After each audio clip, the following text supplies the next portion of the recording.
আমি আমার চাচা চাচি আছে, বাবা মা নাই, চাচা নাই। আমার এক চাচির কাছে থাকতাম, সেও মারা গেছে। আমি এখন একটু আশ্রয় চাই। মানুষে বলে যে আমি নাকি ঘরের ভিতরে পুরুষ মানুষ নিয়ে থাকি, এই কারণে অনেকজনে অনেক কথা বলে। আমার বয়স হয়েছে 26। আমি গরিব মনে করে আমার কেউ বিয়া শাদি করে না।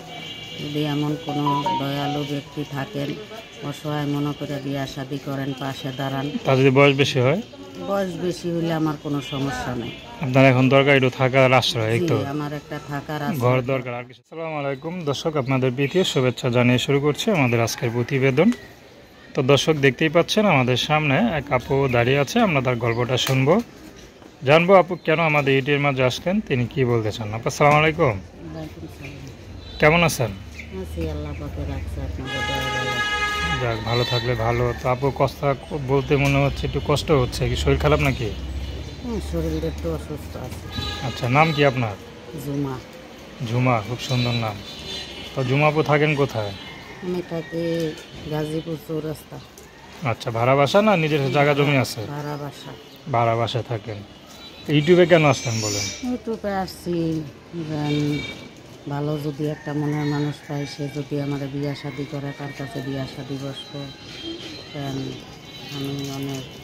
আমি আমার বাবা মা নাই, ভাই বোন নাই। আমি একটা বাসা বাড়িতে কাজ করি, 4,000 টাকা বেতন পাই, ঘর চালাই। এই কারণে অনেক কষ্টের পরে প্রতিবেদনের সামনে দাঁড়াইছি। যেন ভালো যদি মনের মানুষ পাই, আমি তার কাছে বিয়া বসে চলে যাবো। বয়স কত হবে আপনার? আমার বয়স 26। এত বয়স হয়ে গেল, এখনো বিয়ে হচ্ছে না? মেয়ে মানুষের তো 17-18 বিয়ে হয়ে যায়। বিয়া শাদি অনেক জায়গার থেকে আসছে, কারণ যৌতুকের অভাবে বিয়া শাদি হয় নাই। যার বাবা মা নাই, সে যৌতুক দিয়ে কেমনে বিয়ে বসতো। থাকেন কার কাছে? আমি একাই থাকি। চাচি আসছিল, চাচিও মারা গেছে। এখন বর্তমানে আমি একাই। তো একটা মেয়ে মানুষ বিয়ে শাদী হয় না, একা থাকে, আশেপাশে লোকজন খারাপ কিছু বলে না? হ্যাঁ বলে, অনেক রকমের কথাই বলে। বললে কি করব, মানুষের কথা শুনে থাকতে হয়। খারাপ লাগে না? হ্যাঁ, খারাপ তো লাগে। তো এখন যদি মনে করেন আপনার এই দুর্দিনে কোনো বুড়া লোক যদি আপনার দায়িত্ব নিতে চায়, আপনি বিয়ে বসবেন? হ্যাঁ, বয়স্ক মানুষের যদি মনে করেন আমার দায়িত্ব নেয় সারা জীবনের জন্য, আমি তার কাছে বিয়া বসবো। তো আপনার তো এখন দরকার এটা থাকার আশ্রয়, ঠিক না? আর তো কিছু দরকার নাই, না। ছেলে মানুষ যেমনই হোক নাকি? জি। আচ্ছা, তো দর্শক, আপনার ঝুমাপুর কথা শুনলেন। তার নাম্বারটা হলো 0133539440। আমি নাম্বারটা আবার বলছি, 0133539440।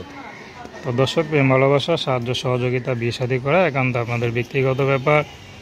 আসুন আমরা 5 ওয়াক্ত নামাজ পড়ি, সর্বদা দেশের সেবা করি। আসসালামু আলাইকুম।